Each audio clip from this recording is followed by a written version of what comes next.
after that interview, ang daming statements, may reply nga yung official reply, yung executive department. Well, I think we made this clear already in our rejoinder at saka sinabi ko rin sa ilang interview that what we said here sa Basta Dabawenyo episode last week was yung sinabi namin, nakita namin sa Bicameral Conference Committee report na maraming pages na merong blank items. And we discussed that lengthily kasi ito naman yung magiging basis sa pag-finalize ng enrolled bill sa General Appropriations Act. But siguro mas maganda siguro kung we start with describing the entire process of the preparation of the budget para maintindihan kasi naririnig nga yung mga listeners, na mga viewers na BICAM report, GAA. So para lang maintindihan ng lahat kung ano talaga ang budget process, let us start with the budget preparation. Yung start talaga, nandito si Wendell, galing to sa DBM. So alam na alam din ito yung procedure. Ang una talaga dyan, yung DBCC, Development Budget Coordinating Committee. It is composed by, of course, DBM, Department of Finance, NEDA, at saka Central Bank, kasama dyan. Sila yung nagsiset ng development goals. Kasi lahat naman yung ating ginagawa sa budget, naka-base yan sa Philippine Development Plan. So, meron kang Philippine Development Plan, meron ka ring medium-term development plan. Then, magtawag na ng budget call yung DBM. Yung individual agencies magpipresent yun ng kanilang budget doon sa DBM. So, they defend it sa DBM. So, pag nakumpleto na yung lahat ng agencies, consolidate ng DBM yon, assisted by, of course, nandiyan yung may economic team to review, gagawa na sila nung budget proposal. Yung budget proposal nila consolidated into what we call the National Expenditure Program. Yung National Expenditure Program na yan, usually, that's submitted by the President to Congress, particularly the lower house, within 30 days after the opening of session of Congress. Yung para madali matandaan, within 30 days after the SONA, kasi pag SONA, nandiyan yung Presidente. Sinasubmit yung budget. So, President submits the budget to the House of Representatives, usually the Speaker and the Secretary General receive that. Then, i-schedule yan for first reading. Yun yung tinatawag na first reading. First reading, i-refer yan ng Committee on Rules doon sa Committee on Appropriations. Yung Committee on Appropriations, yun yung in charge sa budget. That's the biggest membership sa House in terms of members sa Committee on Appropriations. And pagdating sa Committee on Appropriations, gagawa sila ng committee hearings. So, i-hearing yon yung different agencies, walang tulugan yan. Maraming days and nights spent for that hearings. Then, after ma-defend ng different agencies yung kanilang budget, i-approve na yon ng Appropriations Committee. Then, yung Appropriations Committee, yun present na naman. Sila na naman ang mag-defend doon sa plenary. Yun yung kinatawag na second reading. Approve na sa second reading, after na magawa na yung tinatawag natin na final na gap, no? Final na, yung gap pala, yung first reading, may gap na rin yun. Pero yung ma-approve mo sa with all the debates and with all the amendments, kasi second reading may amendments, gagawa ka na ng third reading copy. Yung third reading copy, yun yung i-approve for third reading ng House of Representatives. So, pagkatapos ng third reading sa House of Representatives, dadalhin naman sa Senado yon. Pagdating sa Senado, ganun din ang procedure. May first reading, i-refer sa committee, ang sa Senado, Senate Committee on Finance sa kanila. Yung Senate Committee on Finance naman, yun naman yung maghihiring, no? So the same procedure as the House of Representatives, hearing ng different agencies. Then, i-present na naman nila sa plenary ng Senate. Then, for third reading sa Senado. For third reading. So, usually, magkaiba yung version. Kung ano yung na-approve ng House at saka yung na-approve ng Senado. Hindi lang sa budget, karamihan, kahit anong batas, usually magkaiba yung version. So, most especially sa budget, kasi ang haba ng budget, ang daming figures, madaming agencies. Ginagawa nun, dahil hindi pareho yung resulta, gagawa ngayon ng both houses ng conference committee. Yung House contingent, i-compose yun, i-appoint ng speaker, o babasahin yun sa plenary, i-compose yung House contingent, then yung Senate contingent sa Bicameral Conference Committee. Then uupo yung dalawang contingent. Yung House contingent at saka yung Senate contingent, sila yung tinatawag na bicameral kasi dalawa ng Senate at saka Bicameral Conference Committee. Yung Bicameral Conference Committee, kanilang i-reconcile yung mga diferensya ng Senate at saka House version. Pag na-reconcile na at natapos na sila, i-approve nila yon at pipirmahan nilang lahat. Okay. Pipirmahan nila yung BICAM report. Yung BICAM report naman, ibabalik yun sa plenary. Yung plenary naman, mag-ratify. So kung ano yung napirmahan na Bicameral Conference Committee, ratified by the plenary. So hindi mo na pwedeng baguhin yun kasi ratified by the plenary. Yung ratified version ng plenary ng BICAM report, yun yung maging basis ng tinatawag na enrolled bill. Okay. Kasi yung enrolled bill naman yun, yung pag napirmahan na ng presidente, yun yung tinatawag na General Appropriations Act. Yeah. That's why i-emphasize natin, importante yung produkto or Bicameral Conference Committee report because that reconciles. Correct. So ang issue ngayon, bakit napirmahan na may mga blanco yung Bicameral Conference Committee report?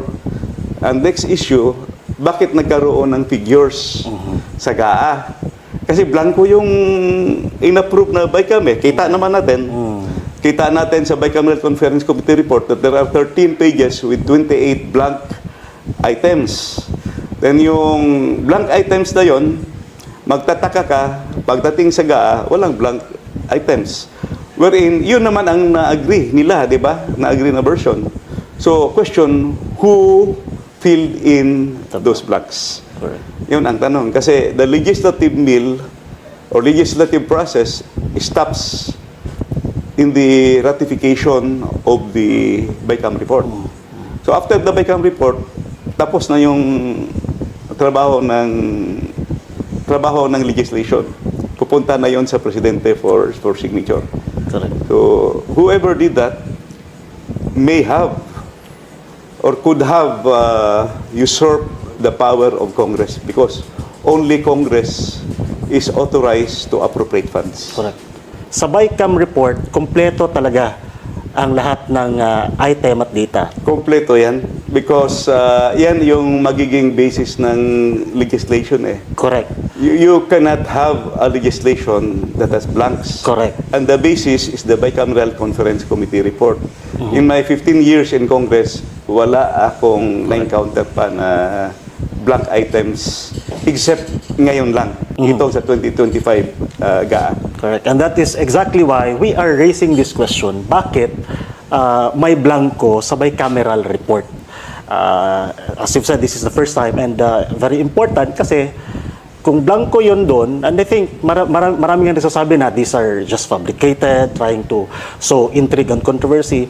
But the truth of the matter is, Cosid, hindi lang naman ikaw yung nagsabi, actually, from last week, na may blanco nga. Even some lawmakers now are coming out and saying na may nakita nga sila na bicameral report na may blanco nga. And even news media outlets are already reporting that. And I think that's a valid question to raise, no? Na bakit nga ba may blanco? And that's the start of all this discussion. And right now, we are also lucky, no, that we are joined by of the former Secretary of the Department of Budget Management. I think there's wala nang ibang mas credible pa na pwedeng sumama sa usapin na to, Kong Sid, no, to also get his thoughts on this matter. Attorney Wendell, you've heard sides, no, the discussions on this particular issue. What is your take on this, sir? Being, you know, being the main guy before who also looks into the budget of the government. Maraming salamat, Harvey. Gusto ko lang situate ang sarili ko. No? On the part of DBM, what is its involvement? Correct. Now, from the very start, as already intimated and discussed by Congressman Sid, ang may poder talaga o kapangyarihan na gumawa ng budget base sa Philippine Development Plan at sa Medium Term Development Plan at base rin sa kung magkano ang pwede talagang gamitin pera para matugunan ang mga pangangailangan ng bansa. Yun yung dadaan sa DBCC yun. Kasi una bes, ang Department of Finance magsasaad kung magkano lang ang available at magkano uutangin. Dahil kasi, whether we like it or not, meron yung tinatawag na automatic appropriation na gusto mo natin o hindi, kailangan, ano yun, sovereign, ano yun obligation. At saka, yung tinatawag na General Administrative Support Services, kasi tatlong aspeto sa budget preparation yan. Yung MOE, or maintenance and operating expense and other expenses, at saka yung capital outlay. No? So, yun. Ang kabuuan nun, yun yung tinatawag na National Expenditure Program, which the President i-recommend niya sa Kongreso. Kaya nga dadalhin yun sa House of Representatives. Kasi sila yung talagang may power naman na mag-appropriate base doon sa pangangailangan ng bansa at base sa rekomendasyon ng Presidente. Meron din silang kailangan gawin at sinabi na nga ni Kong Si. Ang nakita ko lang din na para sa akin, napakahalaga ay pagka nagkaroon ng problema o tanong o katanungan doon sa paglalakbay ng budget proposal, no, na nakapaloob sa bill, no, yung General Appropriations Bill, yun kailangan malaman ng taong bayan yun, no? Kasi pera ng taong bayan yung ginagamit ng gobyerno. At base na rin sa mga nakasaad na, no, nabasa na natin at nasabi na nga ni Kong Sid,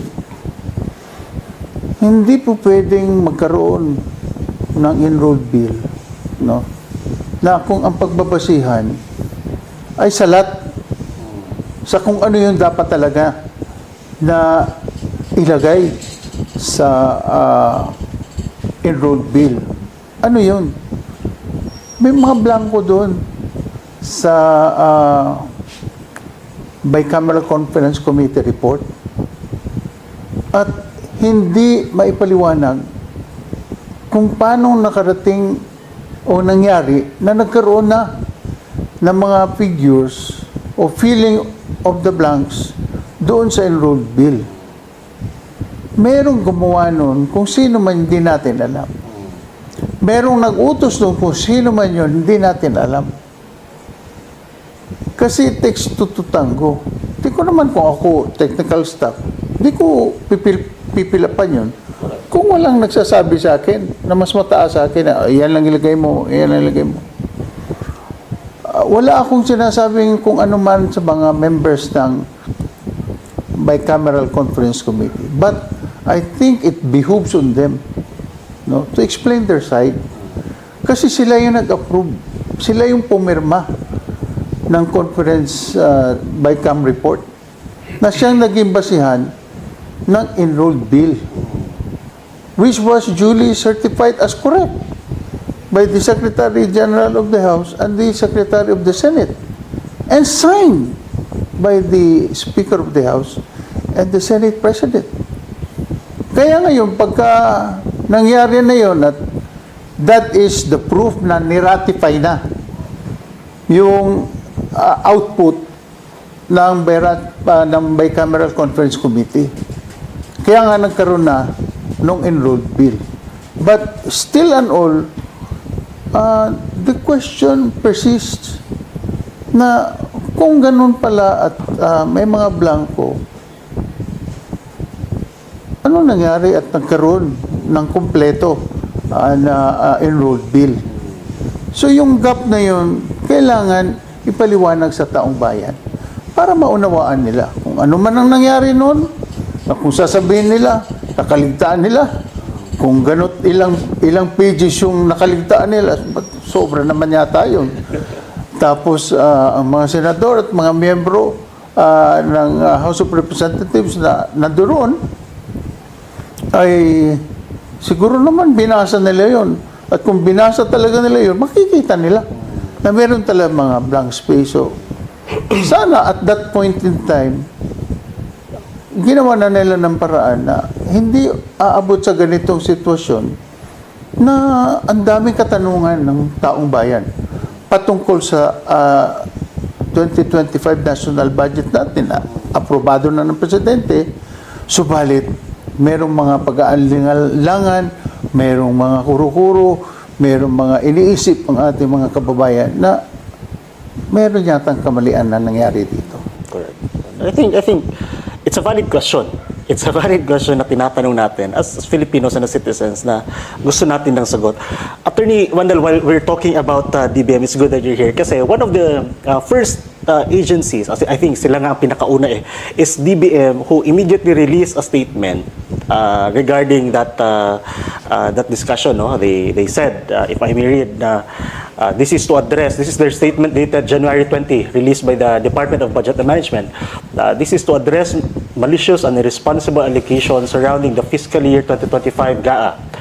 First, allow us to categorically deny the spreading accusation stating that the FY 2025 GAA signed by President Ferdinand R. Marcos Jr. contains blank pages or figures. These allegations are completely false and reckless. What has been presented by certain misinformed individuals are pages from the Bicameral Conference Committee report and not the General Appropriations Bill nor the GAA. It is important to note that under the 1987 Constitution, it is the bill, the GAB, and not the BICAM report that is officially submitted for the consideration and approval or veto of the President. It is the GAB with all its details that is controlling and is presented to the President. Once signed, the GAB becomes the law, the GAA.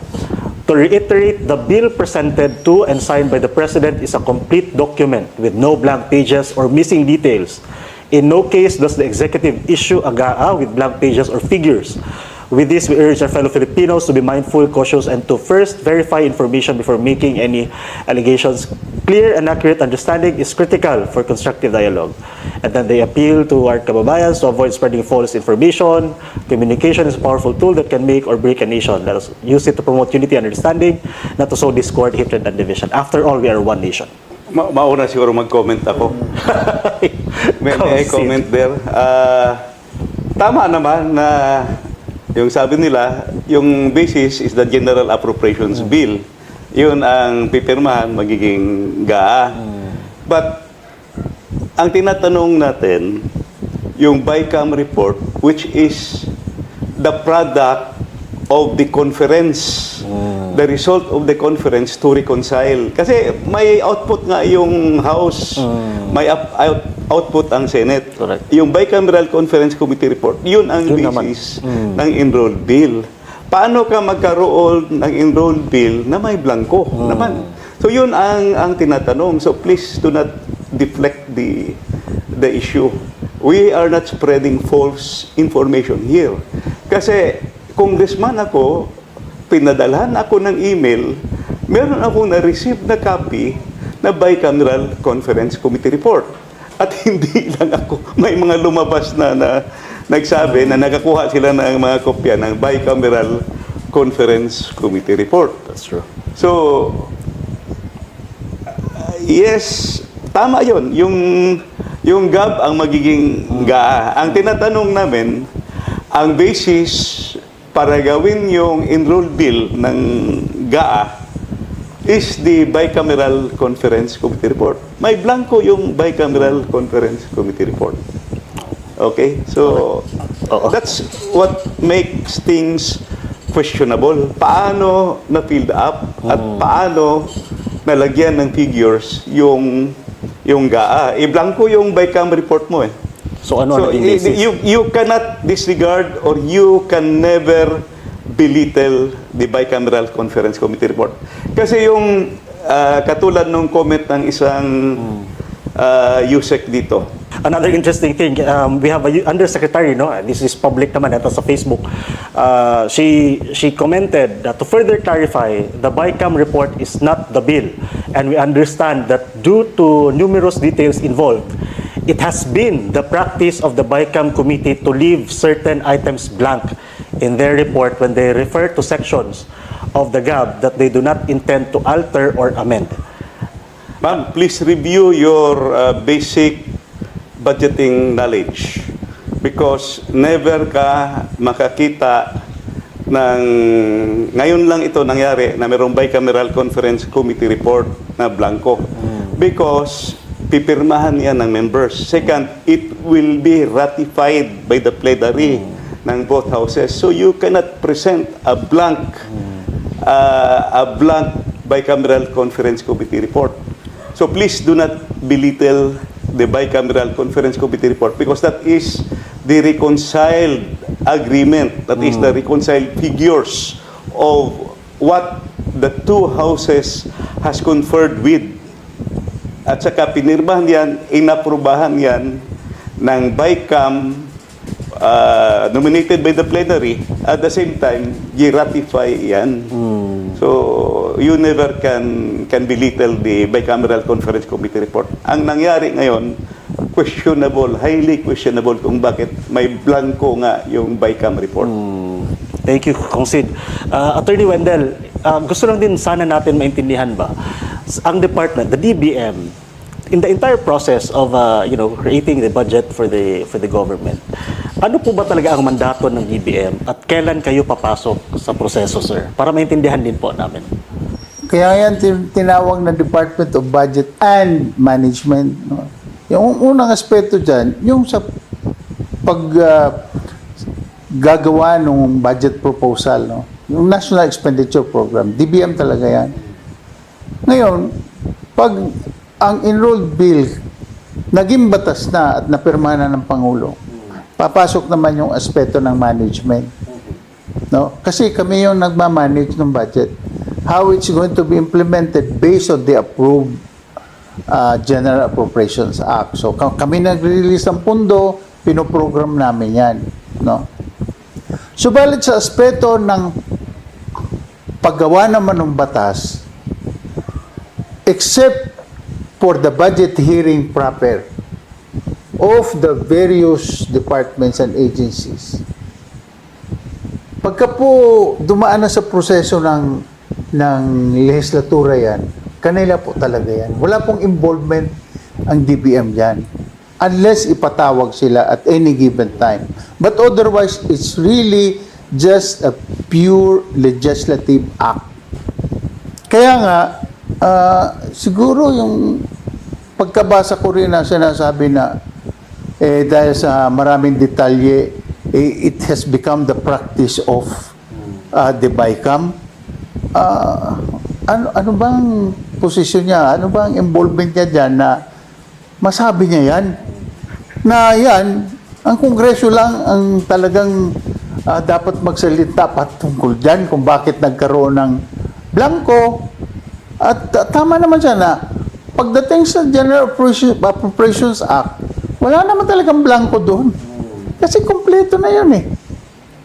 Pero kung balikan natin kung paano nag-evolve yung General Appropriations Act, doon lumalabas yung issue. At ito nga, nandun sa Bicameral Conference Committee report. Na yun ang gusto nating malaman ng taong bayan. Kasi pera ng taong bayan yung naka-involve dyan eh. At ang atin lang ay maipaliwanag lang ng Kongreso kung paano nangyari na nagkaroon ng ganyang klaseng sitwasyon at pinirmahan naman ng mga miyembro ng Bicameral Conference Committee ang report na nakita naman nila na ang daming blanco, no? So it behooves upon the members of the BICAM committee, of the Bicameral Conference Committee, to explain, no? Dahil sa kanila nakasentro ang usapin ngayon. And I think in the coming days, no, because ito nga, it's been a week now and people are still talking about this topic. People are still asking and seeking answers regarding the questions that we've raised. Kong Sid, Attorney Vandal, what do you think? What is the next step from here, Kong Sid? What do we intend to do? The president last week, former President Rodrigo Duterte mentioned about you taking this into the Supreme Court, or ano po ba ang magiging next step nyo? Ito, Kong Sid. Yes, after the long discussions, at wala na tayong magawa kasi aprobado na yung budget, saka pirmado na nung presidente. So the next step, and that's the only step we can go to the Supreme Court. Go to the Supreme Court and challenge the validity and the constitutionality of the budget. And perhaps high time for us to, kaya nga i-present natin ito sa kataong bayan for them to discuss also, because it's our taxpayers' money. Every day nagbabayad na ng VAT.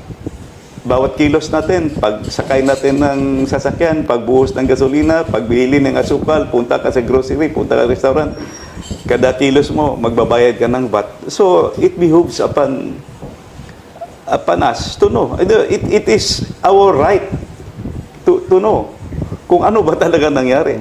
You know, since time immemorial, the truth will out as it always will. Lalabas talaga. Lalabas ang katotohanan. Kita naman sa Bicameral Conference Committee report na blanco. So maybe one next move is to go to the Supreme Court and really file the necessary petition to request the court to declare the GAA, because we will present, of course, the facts na unang-una, balikan natin yung first na issue na lumabas, yung constitutionality ng buong budget, because the Constitution is very clear. Alam na alam ni Sec Wendell ito na dapat the highest budget is the education sector. Doon ka mag-allocate ng highest budget. Now, babalikan natin yung budget when presented last July 29 to the House of Representatives. Meron tayong BESF, merong isang page doon na nakasulat kung ano ang education sector. Ang total, 799 million pesos is the biggest allocation. Sinabi rin during the kung babasahin mo yung President's message, nakasulat din, the number one expenditure in terms of appropriation, the highest will go to the education sector, 799 billion. So nagmatch, no? Nagtali. Number 2 is the DPWH, 700 billion. So nakasulat din sa President message. Yung at sa BESF, yung number 2 yung DPWH na budget. Okay, sa sinabi ko na kanina, yung proseso, first reading, second reading sa lower house, first reading, second reading sa upper house. Yung resulta ng dalawa, i-reconcile mo through Bicameral Conference Committee. Yung output ng Bicameral Conference Committee is clear na binawasan nila ng 31 billion yung 799 billion ng education sector at dinagdagan ng 288 billion yung DPWH. So 1.1 trillion ng DPWH, overtaken talaga. Kahit idagdag mo pa yung mga dinagdag nila, which I think nag-imbento na yun. Kasi nandoon sa BASF at saka nandoon sa President's message yung yung pag-submit, sinabi na doon na yung totals na doon na. So dapat yung plus minus mo doon na sa BICAM. At saka yung dinagdag nila na convergence projects, DPWH talaga yan. Alam ni Wendell yun. Yung hindi lang convergence projects, yung dinagdag nila yung salary differential. Siyempre, mas malaki yung salary differential for the teachers kasi malaki yung teaching force compared to the DPWH employees. However, since time immemorial, pagpasok ko pa sa Kongreso, nandyan yan sa MPBF. MPBF talaga. Paano mo ipasok sa education sector, idagdagan. So, kahit anong engineering pa or re-engineering yung gagawin mo, mataas na talaga itong 2025. Mas mataas ang public works budget, which makes it unconstitutional. So, that will be raised also. And may laking question, bakit binawasan yung o tinanggal yung budget ng PhilHealth? The health advocates, health sector, maraming doctors are questioning bakit tinanggal yung 74 billion doon. The 74 billion there is intended for the indirect beneficiaries of the PhilHealth. Kasi yung iba naman, yung direct, ay meron naman silang, nagbabayad sila ng premium, deduction yun sa salaries. Yung indirect beneficiaries, binabayaran natin yun, galing yan sa syntax law. Yung sinasabi ni Sec Wendell na may mga automatic appropriations, meron tayong tinatawag na earmark funds. Because the syntax law says the increment of 103, Republic Act 10351, yung 80% yan will go to universal healthcare. So universal healthcare, that will be the insurance coverage of the indirect beneficiaries. More or less, ang figures na kita ko that time was, they were 25 million indirect beneficiaries. Yun yung mga senior citizens, mga 4-piece beneficiaries, yung mga PWDs. So, saan ngayon kukuha ng pambayad ng premium nila for PhilHealth? Saka, when you talk of economic development, isama mo talaga yung health sector eh. Kailangan mo ng mga malulusog na Pilipino for us to develop. Second question, actually binawasan yung budget ng 4-piece. Binawasan nila ng 50 billion. Hindi mo ba alam na, or hindi nyo ba alam na yung 4-piece is a poverty reduction program of the government? May target tayo niyan na kung pwede, pagdating ang 2028, single digit na lang yung ating poverty rate. Between 8 to 9%. No, paano mo na ma-reach yun? Kasi tinanggal mo na yung PhilHealth mo. Tinanggalan mo yung PhilHealth. Tinanggalan mo yung 4-piece. Yung 4-piece kasi, it's really was designed to address poverty. Kaya nga meron yang conditional cash transfer eh. May obligasyon yung makakatanggap, papaaralin yung mga anak, pupunta ka sa health center, then may PhilHealth coverage ka.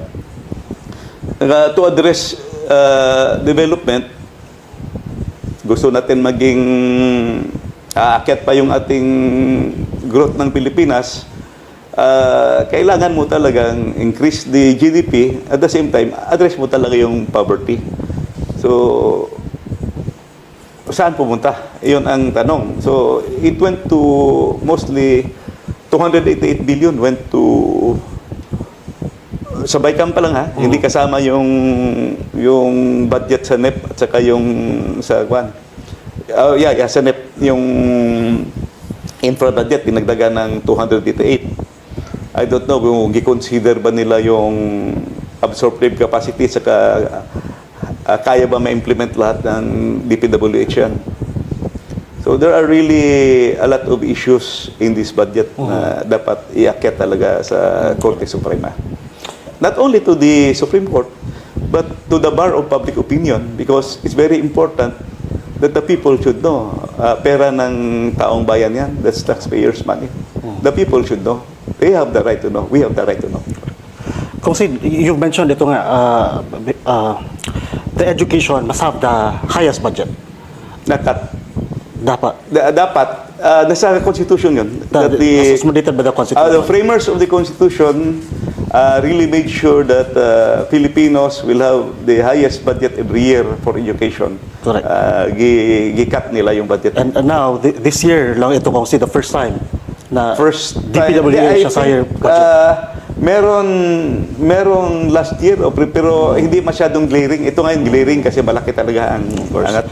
And that's just some few of the items. For sure, marami pa na naging mataas, mababa as compared to Well, may previous years. nakita ako kasi yung part 1 ko nga, yung unconstitutionality, may ginagawa kasi akong research.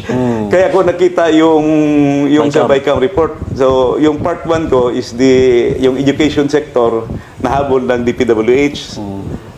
Yung second part ko, yun, ginawa ko na yung kasi nung nire-research ko yung education sector at saka DPWH, nakita ko na yung gi-work back ko, patras ako.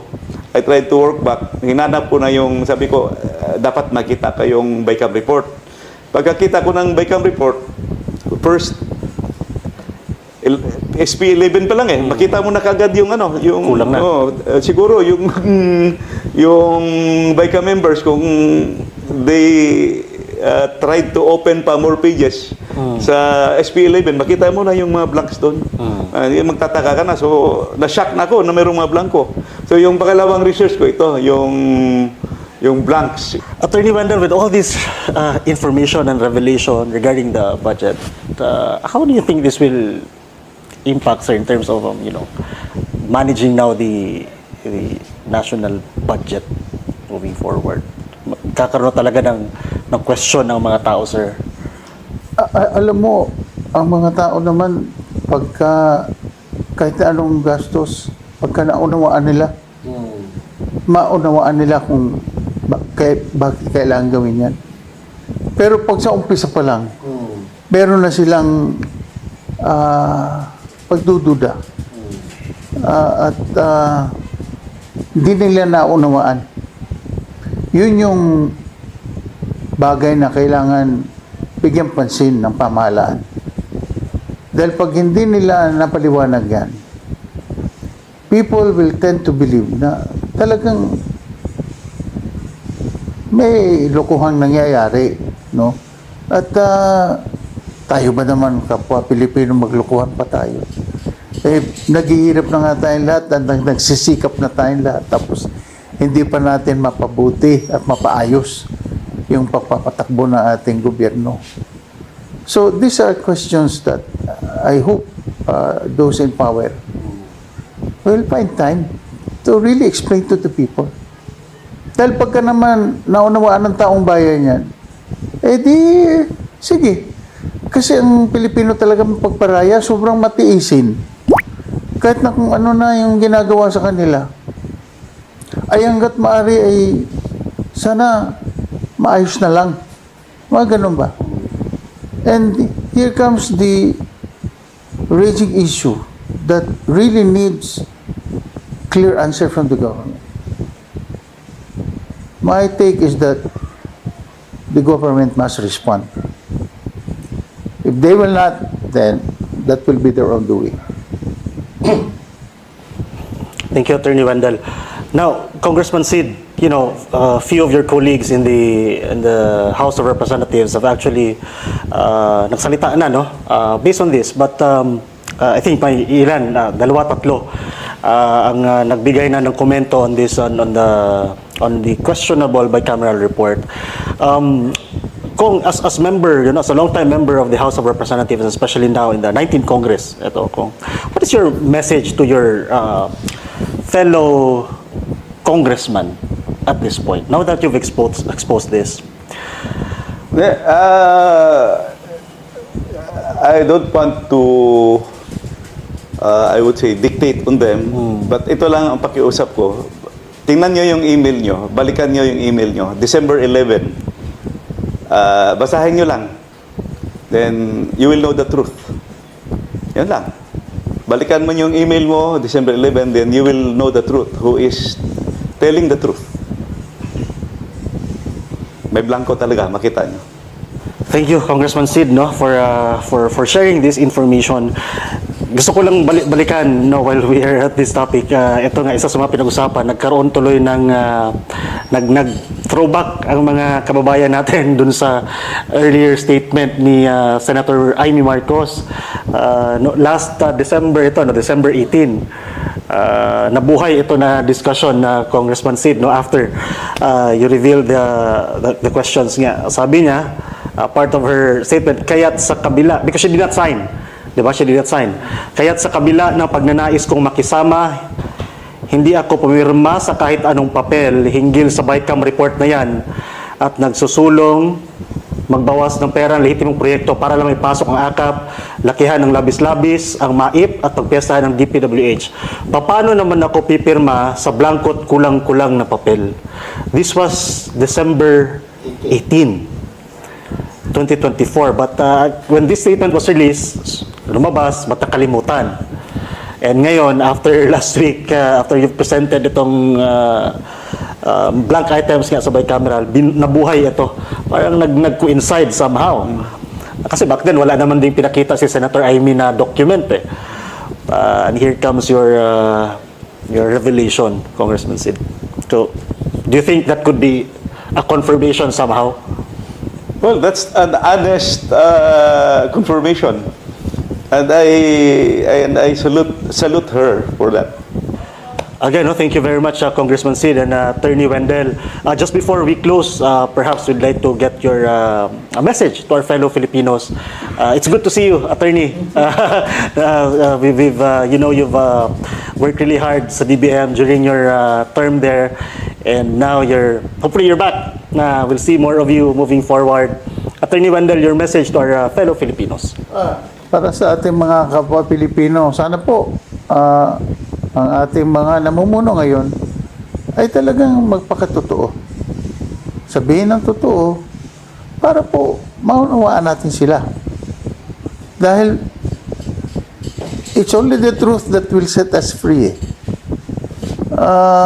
Simulat sa poll sa administrasyong ito, nagkaroon na ng maraming ugat ang pagdududa, no, at pag-aalinlangan at sama ng loob. Sana po tutok tayo doon sa ating mga sinumpaang tungkulin dahil we owe it to the Filipino people. Thank you, Attorney Wendell. And of course, no, Congressman Sid, just before we give you the floor, Congressman, as a Dabueño, as a Filipino, in case wala pang nakapagsabi nyo sa inyo, sir, no, thank you very much for your courage, sir, at sa paninindigan nyo at sa prinsipyo nyo, being, one of the remaining vocal and honest public servants natin ngayon, Kong Sid. Maraming salamat po on behalf of sa mga nakaka-relate sa usapin ngayon. And Congressman, your message to our fellow Filipinos. So sa ating mga kababayan, may nakita tayo. At saka kung regarding sa budget, hindi lang naman ito. Kaya masyadong maugong na yung budget. Before this, may nakita tayong ginawa sa PhilHealth. And even before that, yung mga transfer of funds sa PhilHealth na GTRO na ng Supreme Court. So, kung ang ating mga kababayan will be vigilant at nagbabantay tayo, siguro hindi pwedeng basta-basta magalaw lang yung ating taxpayers' money o yung ating pondo ng bayan. So, we have to be very, very vigilant at salamat at sa nakita ko, a lot of people are now aware, no? A lot of people, nagigising na yung taong bayan. Maraming salamat talaga sa inyong lahat. Alam ko, hindi ako nag-iisa. Magkasama tayo dito.